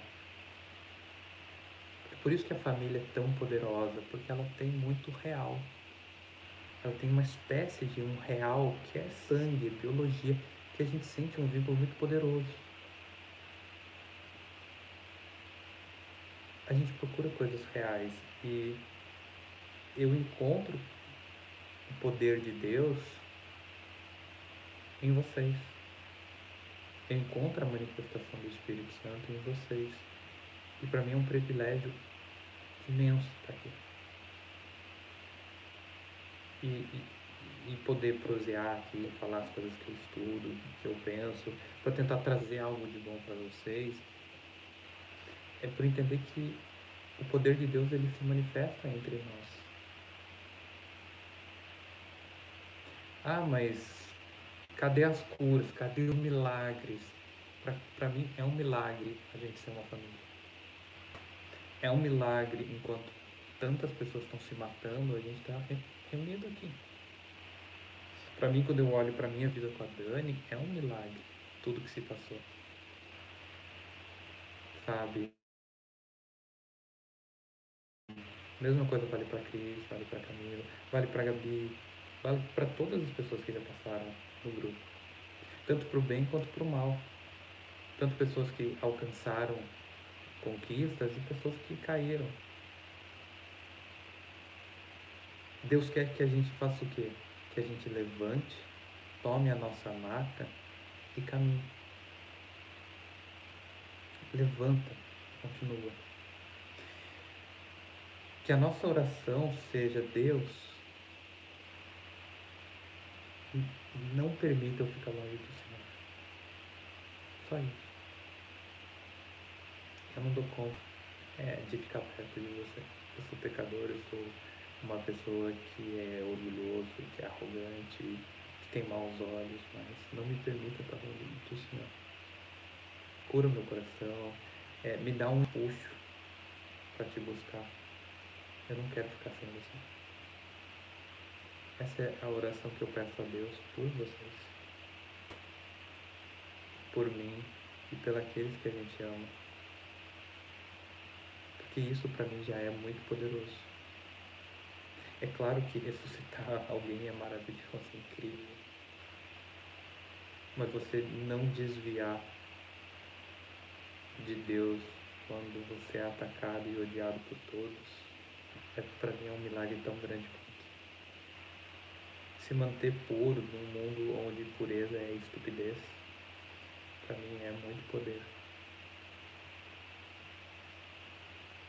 E eu nunca vou esquecer de uma passagem de Jó que diz, mesmo que ele me mate, ainda esperarei nele. Ou nas palavras de Cristo, mesmo que o mundo não saiba quem você é, eu sei quem você é. Eu sei quem Deus é, eu sei da onde Ele me tirou, eu sei o que Ele tem feito na minha vida, e eu, da maneira que eu consigo, eu digo: Deus, me ajuda a te honrar. E aí, quando eu olho para todos os heróis da fé e vejo eles como seres humanos e não como esse Paulo santo poderosíssimo que muita gente vende, eu me sinto aliviado. A gente não tem que ser uma maravilha. A gente só não pode desistir. Continua, coragem. Deus ama vocês de uma maneira única e que só Ele compreende o que bate no coração. Deus não quer que a gente peque porque vai machucar, porque vai doer em nós, não nele. Mas ainda assim Ele está disposto a pegar na nossa mão e dizer: calma, tá tudo bem, filho. Tudo bem. Vamos de novo. Porque é isso que eu espero poder dizer para os meus filhos, porque é isso que eu digo para mim quando eu estou no escuro. Calma, tudo bem. Levanta e vamos tentar de novo. E é o que eu quero deixar para vocês hoje, em meio a problemas técnicos e dificuldades. Que a gente possa encontrar o amor de Cristo, que é o maior poder. Porque foi Ele que nos fez convergir. Foi Ele que nos fez converter. Foi Ele que nos fez batizar. Foi Ele que nos fez dobrar o joelho e orar. Esse é o maior poder de Deus. É o amor. Mas até ele é banalizado hoje em dia. É ridicularizado ou caricato. Mas o verdadeiro amor que eu vejo e eu sinto em vocês é especial.